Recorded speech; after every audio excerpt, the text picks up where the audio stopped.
E aí, boa tarde! Vocês estão bem aí? Vocês estão bem? Quem tá vindo aí de fora de Joinville faz barulho? Sejam muito bem-vindos aqui à nossa terra, Joinville, terra onde nasceu Onda Dura e tem exportado aí mundo afora o Evangelho, igreja, e de alguma maneira você tem sido atingido por isso. Glória a Deus, seja muito bem-vindo. Eu tenho plena convicção que esses dias, antes de estarem na nossa agenda, estavam na agenda de Deus. Amém? Ele separou esse tempo desde a eternidade para falarmos e tratarmos e ouvirmos e sermos exortados naquilo que seremos exortados, ouviremos durante esses dias. Por esse motivo, eu quero convidar você a abrir o teu coração, abrir o teu entendimento para tudo aquilo que você vai receber. E principalmente, como a palavra mesmo nos orienta a fazer, aquilo que nós ouvirmos, possamos colocar a prova diante da palavra, e colocando a prova diante da palavra, sairmos daqui com uma postura de prática acerca daquilo que nós aprendermos. Amém? Esse tempo não é entretenimento, por mais que a gente vai ter entretenimento, mas o nosso intuito, a nossa intenção em promovermos essa conferência e de alguma forma podermos servir a vocês e todos aqueles que também estão nos acompanhando via internet, via YouTube, é nós gerarmos transformação em nós a partir da palavra, porque é algo que eu e você de antemão precisamos nos convencer definitivamente. É que o problema da humanidade é muito mais profundo do que a falta de educação, é muito mais profundo do que problemas políticos, partidários ou problemas nacionais. O problema do ser humano se chama rebeldia, e esse problema só é resolvido através do sacrifício de Cristo na cruz. De uma vez que nós cremos nele, e crendo nele, então nós temos a solução do problema da humanidade, que se chama pecado. Amém? Então, se nós queremos transformar o Brasil, se nós queremos transformar o mundo e de alguma forma cumprir a oração de Jesus, vinde a teu reino aqui na terra como é feito no céu, tua vontade na terra como é feito no céu. É importante que nós saibamos que sem a mensagem do Evangelho, isso é incapaz, insuficiente e não pode ser concretizado. Por esse motivo, é muito importante que nós, diante de tudo aquilo que nós vamos ouvir, saibamos que de fato, Cristo é a esperança, a solução para todos os nossos problemas. Amém? Vamos orar? Baixa tua cabeça e feche seus olhos. Pai de amor, Pai eterno, obrigado por separar esse tempo na história para nos encontrar aqui durante esses dias e de maneira poderosa, eu creio, nos transformar. Espírito Santo, produza e gere em nós humildade, para tudo aquilo que vamos ouvir não fique apenas no nosso ouvir, mas principalmente a partir da mensagem do Evangelho proclamado, possa mudar a nossa vida. Espírito Santo, nós reconhecemos o nosso total estado de insuficiência e incapacidade. Se não for o Senhor que nos transforme, nós somos incapazes de gerar isso em nós. Por isso, Jesus, de maneira gloriosa, vem, ó Pai, sobre nós, revela-nos a Tua palavra, os mistérios da Tua palavra, para que, sendo iluminados no entendimento, possamos agradar o Senhor e viver uma vida digna de quem foi chamado das trevas para a luz. Ensina-nos a vivermos a verdadeira religião, ensina-nos a vivermos a verdadeira fé, o verdadeiro cristianismo, para que de fato essa fé possa gerar os frutos, como a Tua palavra mesmo promete que seria gerado. Abençoa-nos, ó Pai, durante esse tempo, com entendimento, clareza de tudo que vamos ouvir, para a glória e louvor do Teu nome que nós oramos. Amém. Amém. Abra a tua Bíblia em 1 Timóteo, capítulo 2, versículo 1. 1 Timóteo, capítulo 2, versículo 1.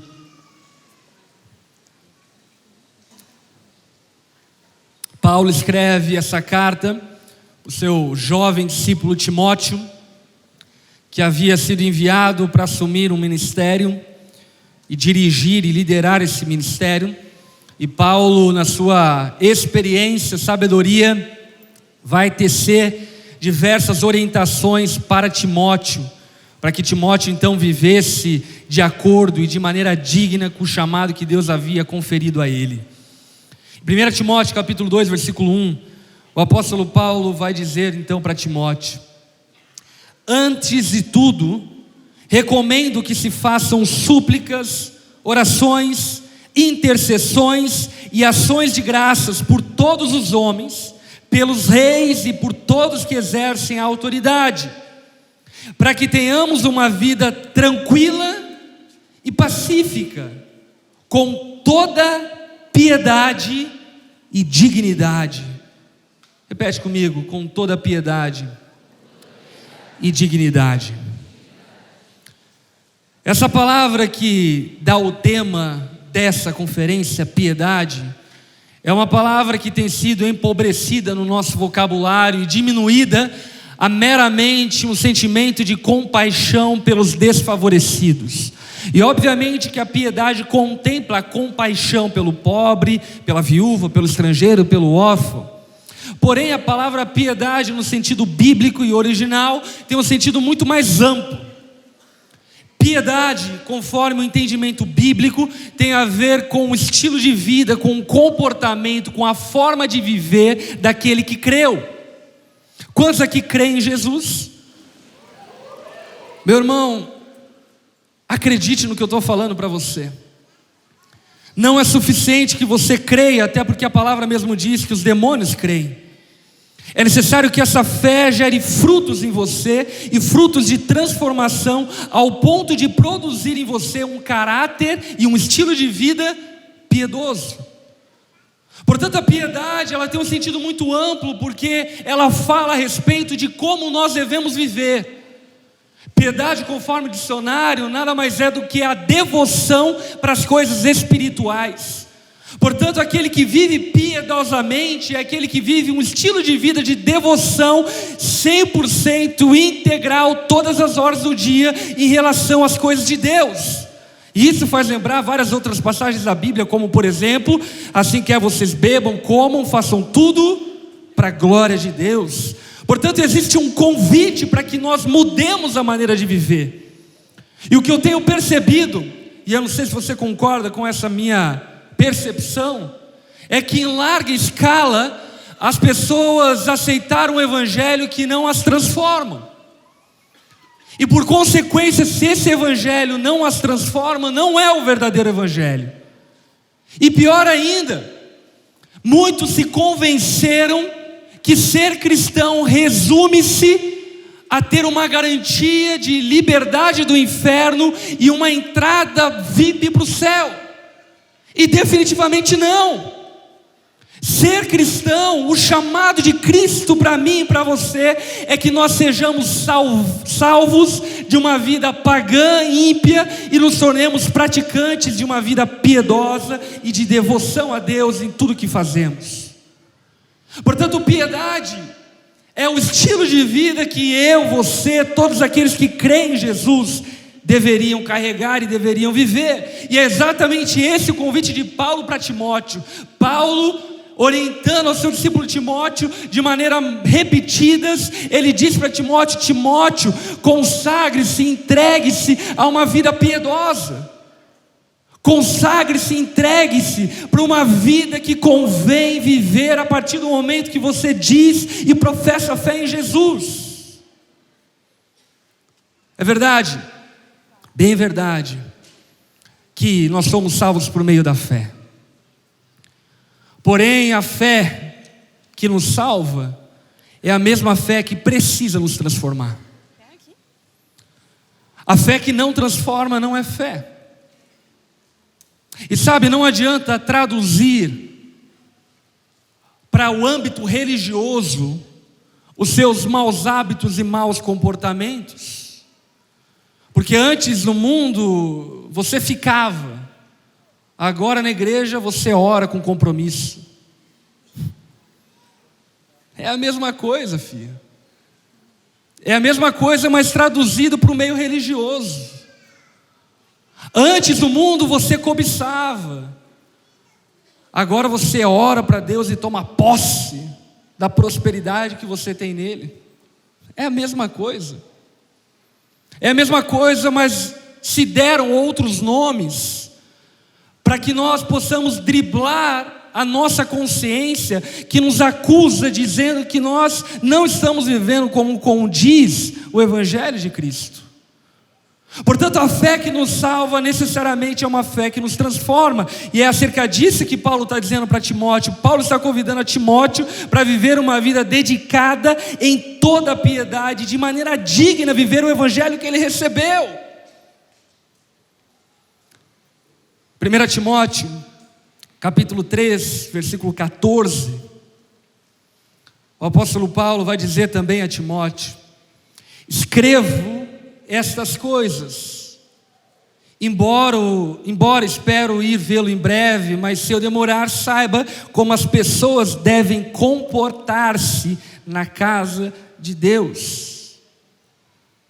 Essa correção, essa exortação ao apóstolo Paulo tem uma amplitude muito maior do que meramente ao estilo de vida institucional que alguém deve ter, ou um comportamento dentro da instituição igreja que alguém deve ter. O que o apóstolo Paulo está dizendo é que existe um modo comportamental para aquele que creu e para aquele que pertence à igreja de Cristo. E a igreja de Cristo não é a Onda Dura, a igreja de Cristo não é a Batista, a Assembleia, a Quadrangular, seja lá qual igreja for. A igreja de Cristo é a igreja de Cristo, e existe uma maneira de viver na igreja de Cristo. E Paulo está dizendo para Timóteo: eu estou instruindo a você para que você aprenda como se comportar nessa nova vida que você recebeu, ou seja, na igreja de Cristo, que é a igreja do Deus vivo, coluna e fundamento da verdade. Então Paulo vai revelar algo e dizer acerca um pouco da sua humildade diante do mistério, quando ele afirma: não há dúvida que é grande o mistério da piedade. Deus foi manifestado em corpo, justificado no Espírito, visto pelos anjos, pregado entre as nações, crido no mundo e recebido na glória. Grande é o mistério da piedade. É muito interessante porque quando nós ouvirmos acerca de comportamento, de viver de maneira digna, a nossa mente quase que sempre ela vai apontar para um pragmatismo muito comum dos nossos dias. Faça isso, faça aquilo, 10 passos para obedecer a Deus, 5 passos para ter um casamento bem-sucedido, 10 chaves para viver como um cristão, e enfim, vai inventando esse monte de ladainhas, enquanto o apóstolo Paulo está dizendo: existe um mistério de viver piedosamente. É grande o mistério de viver piedosamente. E qual é o mistério da piedade? Qual é o mistério para se viver de maneira digna do chamado que Cristo nos deu para pertencer a Ele e a sua família? O mistério é esse: Deus foi manifestado no corpo, foi justificado no Espírito, visto pelos anjos, pregado entre as nações, crido no mundo e recebido na glória. Portanto, a partir dessa afirmação do apóstolo Paulo, nós devemos concluir que nenhum homem, preste atenção no que eu estou falando, nenhum homem pode ser um cristão a menos que conheça e creia nesse mistério. Isso é pesado, não é? Porque o que o apóstolo Paulo está dizendo que esse é o segredo. É o mistério da piedade. O mistério de uma vida santa é esse: Deus foi manifestado em corpo, justificado no Espírito, visto pelos anjos, pregado entre as nações, crido no mundo, recebido na glória. Portanto, o apóstolo Paulo está revelando para Timóteo a verdadeira fé. A fé no Cristo, que foi manifestado, que foi recebido na glória. A fé no verdadeiro Cristo. E isso para nós, eu diria que é muito paradoxal e, de certa maneira, até contrapõe muito da nossa vivência como cristãos. Porque quando nós pensamos em alguma palavra sobre viver de maneira santa e de viver de maneira digna e de viver de maneira agradável a Deus, normalmente o que nós esperamos ouvir é: faça isso, faça aquilo, 10 regras para você obedecer. E Paulo está dizendo: não.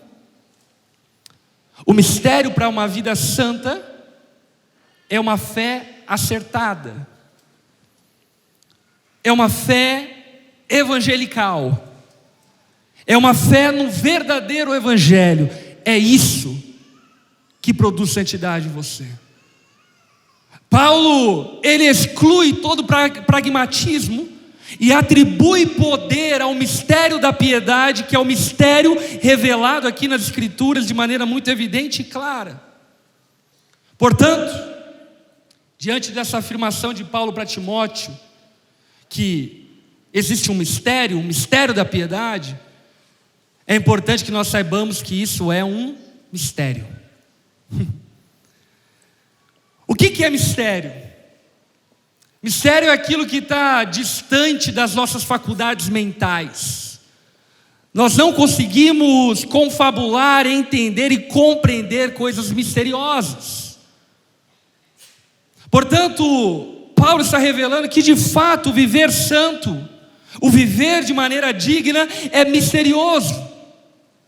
E através do nosso intelecto, do nosso entendimento, nós nunca vamos conseguir chegar a respostas acerca disso. Porém, o fato de não conseguirmos chegar à resposta, isso não significa que não devemos crer. Porque Paulo está convidando Timóteo a crer nesse mistério, apesar de ele não entender esse mistério. E está dizendo para Timóteo: se você crer nesse mistério, aí então você entrará num caminho de piedade, de uma vida piedosa. O mistério de uma vida piedosa se encontra na revelação dita por Paulo a Timóteo. Deus foi manifestado em corpo, justificado pelo Espírito, visto pelos anjos, pregado entre as nações, crido no mundo. Paulo não oferece nenhum plano político para a redenção do mundo. Paulo não oferece nenhum manual de instruções sobre como transformar uma família. O que Paulo entrega para Timóteo é o Evangelho. Qual é o Evangelho? É esse: Deus foi manifestado em corpo,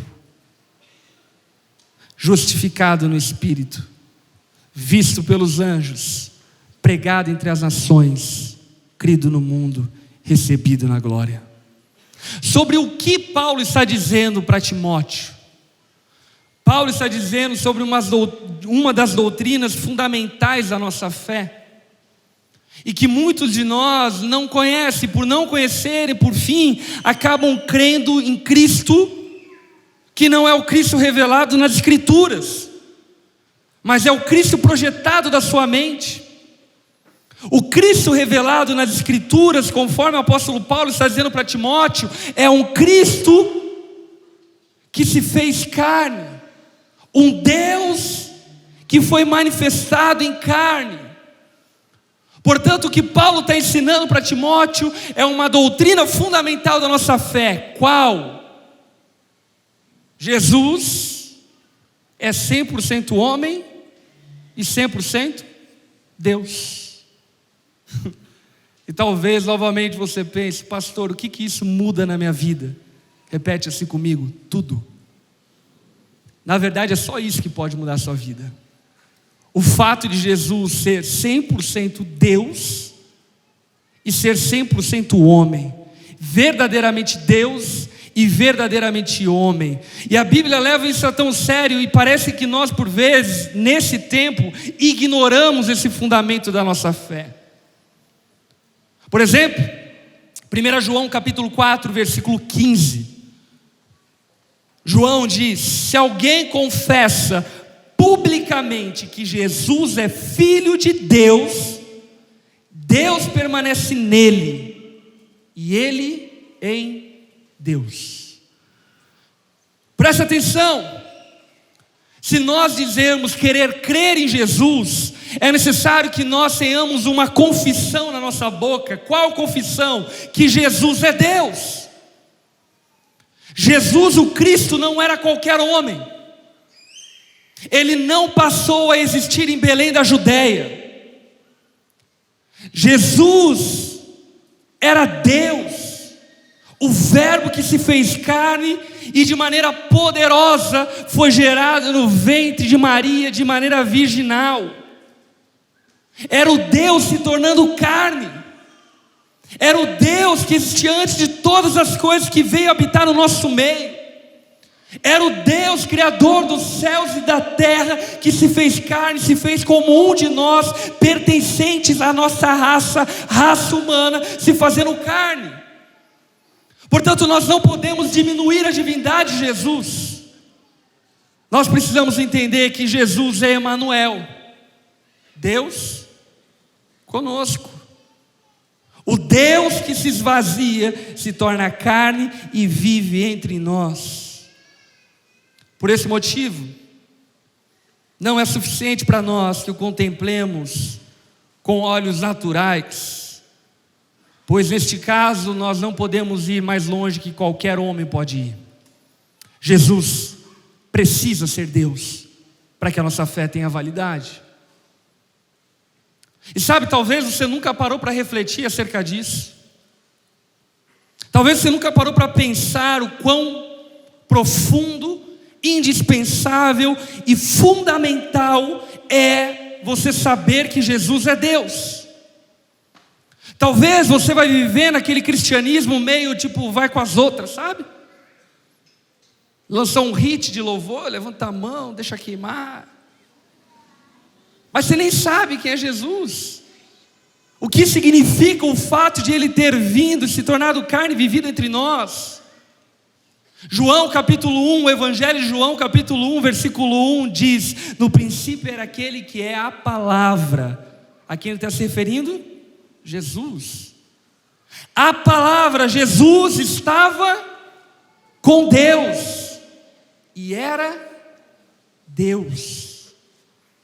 Aqui também mencionando o mistério da Trindade, porque Jesus estava com Deus, ele pertencia à essência da divindade e era Deus.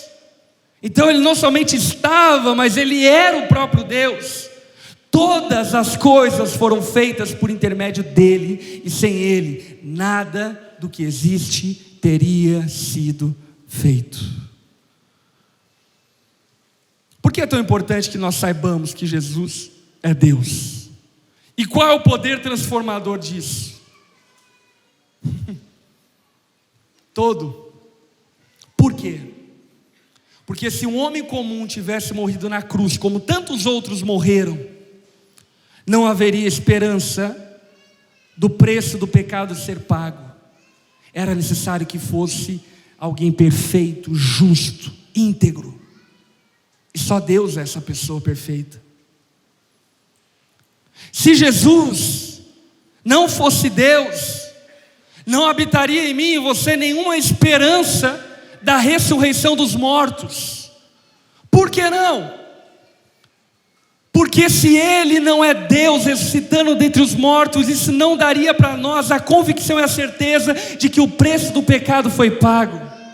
E de fato, quando Deus homem ressuscita dos mortos, eu e você podemos descansar e confiar que o preço do pecado foi morto, porque um cordeiro justo e perfeito morreu no meu e no seu lugar.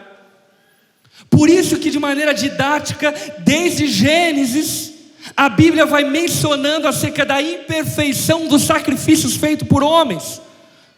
Se você já leu a Bíblia, espero que pelo menos esteja se esforçando para lê-la.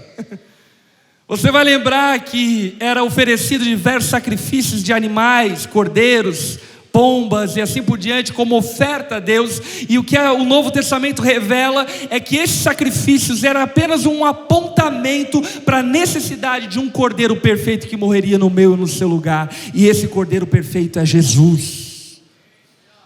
Portanto, nós precisamos crer que Jesus é Deus.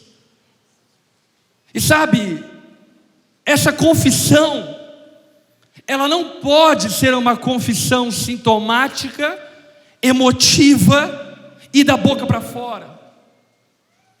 Porque definitivamente, se você crê que Jesus é o único e verdadeiro Deus, revelado e tornado-se carne, vivendo entre nós, não é possível você continuar vivendo uma vida ímpia como você vive. Se você continua na impiedade, é porque de fato essas verdades ainda não ecoaram no seu interior. Você não compreendeu que o único caminho se reside na pessoa de Cristo. Nós devemos conhecer a majestade de Cristo. Precisamos conhecer a divindade dele. Jesus Cristo é Deus, 100% Deus. Ele criou o princípio, Ele estava com Deus no princípio, Ele é o próprio Deus manifestado em carne, vivendo entre nós. Como diz Paulo em Colossenses capítulo 2, versículo 9: pois em Cristo habita corporalmente toda a plenitude da divindade, por estarem nele, que é o cabeça de todo o poder e autoridade, vocês receberam a plenitude. Amém. Se não cremos que Jesus é Deus, tampouco podemos ser salvos por meio dele. Segunda confissão que o mistério da piedade nos instiga a entender, a compreender e confessar: esse Deus foi manifestado em carne. Ou seja, não é suficiente que creiamos que Jesus é Deus. É necessário também que creiamos que esse Deus se fez carne e viveu entre nós como um de nós. Olha só como isso é crucial e importante. 1 João capítulo 4, versículo 2. Vocês, porém, podem reconhecer o Espírito de Deus deste modo: todo espírito que confessa que Jesus Cristo veio em carne procede de Deus. João, ele está dizendo duas coisas para nós. Primeira, é necessário que confessemos que Jesus é Deus. Segunda, é necessário que confessemos que além de Ele ser Deus, Ele se fez homem. É necessário que creiamos nessa identidade completa de Jesus, do Deus que se torna homem, do Deus que se esvazia da sua glória e vem habitar no nosso meio como homem. Não podemos conhecer a Jesus Cristo como mediador entre Deus e o homem, se não o conhecermos como homem. Não é suficiente que Jesus seja Deus, é necessário também que Ele seja homem. Por que é necessário que Ele seja homem? O pecado foi cometido por quem? Por Deus ou pelo homem? Pelo homem. Portanto, a condenação é para quem? Para Deus ou para o homem? Para o homem. Portanto, quem deveria morrer? Deus ou o homem? O homem. Agora, se o homem normal como morresse, haveria pagamento da condenação? Não. Portanto, é necessário que creiamos na humanidade de Jesus, porque o preço do pecado é humano. E sendo assim, Jesus necessariamente precisa ser homem para tornar-se mediador entre nós e Deus. Ele precisa ser 100% homem para pagar o preço do meu e do seu pecado. E é exatamente isso que aconteceu na cruz do Calvário. Na cruz do Calvário era Deus homem morrendo no meu e no seu lugar.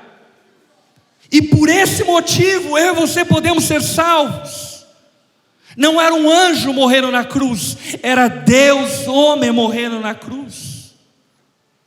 A ira justa de Deus foi satisfeita na humanidade divina de Jesus. Hebreus capítulo 9, versículo 26, olha isso. Mas agora, na consumação dos séculos, uma vez se manifestou para aniquilar o pecado pelo sacrifício de si mesmo. Romanos 5,18. Pois assim como por meio de uma só ofensa veio o juízo sobre todos os homens para condenação, assim também por um só ato de justiça veio a graça sobre todos os homens para a justificação da vida. O que a palavra está nos revelando é que o pecado foi cometido por um homem, mas a salvação também veio através de um homem, do segundo Adão, que na cruz do Calvário resolveu o problema do nosso pecado. Se não conhecemos isso, que o pecado que foi cometido em nossa natureza precisa ser reparado em idêntica natureza, que esperança nós temos? Se Jesus Cristo fosse apenas Deus, poderíamos ter alguma certeza ou promessa em sua ressurreição? E aí, meus irmãos, se Deus ressuscitasse dentre os mortos, nós teríamos alguma esperança? Não, Deus ele faz o que Ele quiser. Mas sabe quem ressuscitou dentre os mortos? Um homem. Um homem como eu e você. E por esse motivo, a ressurreição de Cristo é a primícia da nossa fé, porque olhando para Cristo, eu e você podemos ter convicção e certeza que as palavras dele são dignas de confiança, e eu e você, juntamente com ele, ressuscitaremos nos últimos dias, porque um homem ressuscitou dos mortos. Não foi Deus apenas, foi um homem como eu e você. Como diz em Hebreus capítulo 2, versículo 16, pois é claro que não é dos anjos que ele, Jesus, ajuda, mas aos descendentes de Abraão. Por essa razão era necessário que ele se tornasse semelhante aos seus irmãos em todos os aspectos, para se tornar sumo sacerdote misericordioso e fiel com relação a Deus e fazer propiciação pelos nossos pecados. Como eu disse anteriormente, talvez você esteja ouvindo essa exposição da palavra e fique pensando assim: e aí? E o que a gente tem que fazer? Esse é o problema, filho. Não é nós que devemos fazer, é Jesus quem fez. E se nós crermos que Jesus fez, Ele fará em nós aquilo que não podemos fazer. Talvez o grande problema da igreja é justamente esse pragmatismo que coloca sobre os ombros nossos, incapazes, a responsabilidade de gerar uma transformação que nós somos incapazes de gerar. O homem por si só, ele pode ter o coach que quiser, ele não consegue vencer o seu pecado.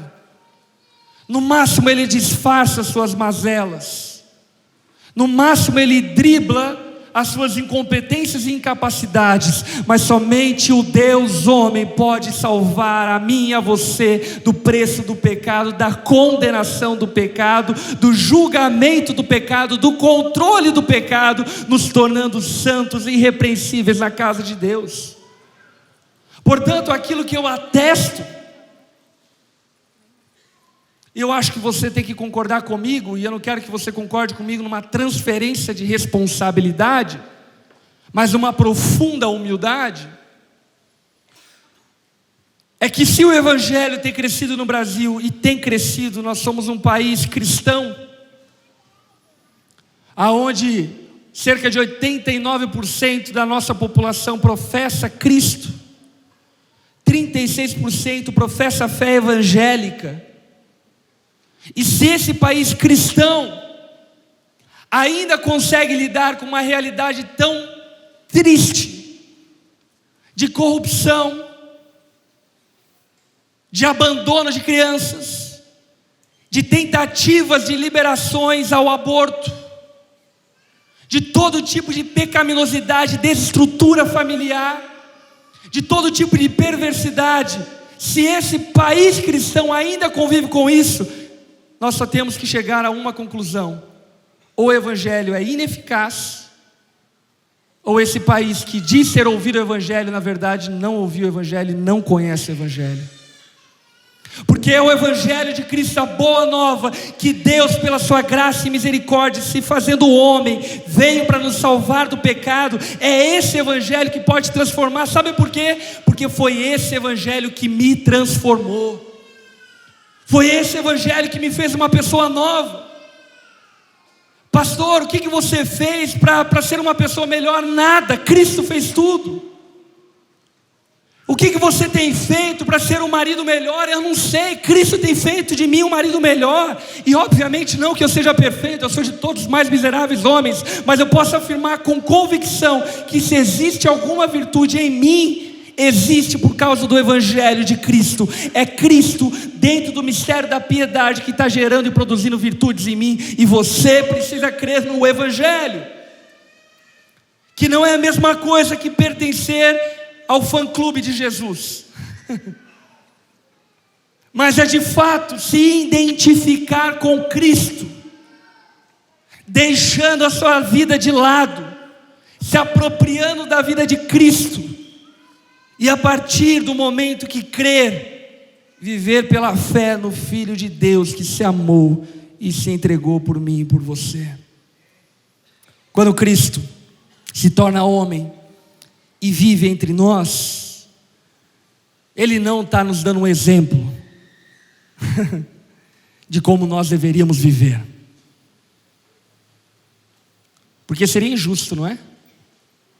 Deus vindo modelar na terra para que homens pecadores aprendam como Ele, como se deve viver. É impossível. Quando Deus se torna homem, manifesta sinais e maravilhas, o que Ele está fazendo é resolvendo uma vez por toda na cruz do Calvário o nosso problema que se chama pecado. E por isso que isso é misterioso, porque todos nós nos acostumamos com uma filosofia cristã, nos acostumamos com uma pregação pragmática que coloca num homem a responsabilidade de fazer alguma coisa por ele mesmo, enquanto na verdade eu e você somos apenas vasos nas mãos do oleiro. Se o oleiro não fizer de mim, de você, um vaso de honra, filho, a gente não pode fazer absolutamente nada. João, capítulo 17, versículo 20. E aqui eu vou caminhando para o fim. Minha oração não é apenas por eles, rogo também por aqueles que crerão em mim, por meio da mensagem deles, para que todos sejam um, Pai, como tu estás em mim e eu em ti, que eles também estejam em nós, para que o mundo creia que tu me enviaste. Dei-lhes a glória que me deste, para que eles sejam um, assim como nós somos um. Eu neles e tu em mim. Que eles sejam levados à plena unidade, para que o mundo saiba que tu me enviaste e me amaste, e igualmente me amaste. Presta atenção aqui. Essa é a última oração de Jesus, e Jesus está orando para que o povo que crê nele seja um com ele. E essa oração, na verdade, é o grande desfecho do mistério da piedade. Como essa fé pode me transformar? Sabe como? Essa fé é que nos une à pessoa de Cristo e nos faz um juntamente com Ele. E quando nós nos tornamos um juntamente com Ele, eu e você aprendemos dele como viver e como proceder na nossa vida. Por isso que o apóstolo Paulo vai dizer em Gálatas 2:20 que não é ele, mas quem vive é Cristo que vive em mim. Você está percebendo? Paulo não está dizendo, eu melhorei. Ele está dizendo, eu nasci de novo. Ele não está dizendo, eu sou uma pessoa com um upgrade. Não, ele está dizendo, eu sou uma nova criatura. E deixa eu falar categoricamente, o que tem faltado são novas criaturas. O que tem faltado é gente que nasceu de novo. Porque somente gente que nasceu de novo pode viver de maneira agradável a Deus, piedosamente e de maneira digna com o chamado que lhe foi entregue. Agora, quem nasceu de novo precisa crer que Jesus é Deus que se fez homem. Pastor, como a gente resolve esse problema? Baixe sua cabeça, feche seus olhos.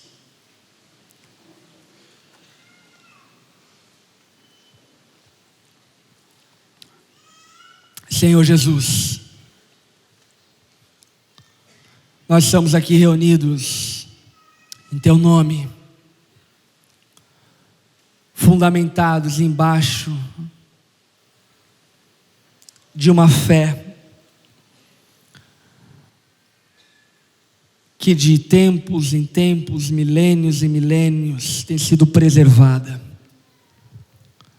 A fé acerca do Cristo, de você, Jesus, que por sua graça e misericórdia se fez homem como nós, para morrer a nossa morte, ser as primícias daqueles que ressuscitarão entre os mortos, e dessa maneira nos unir a Ti.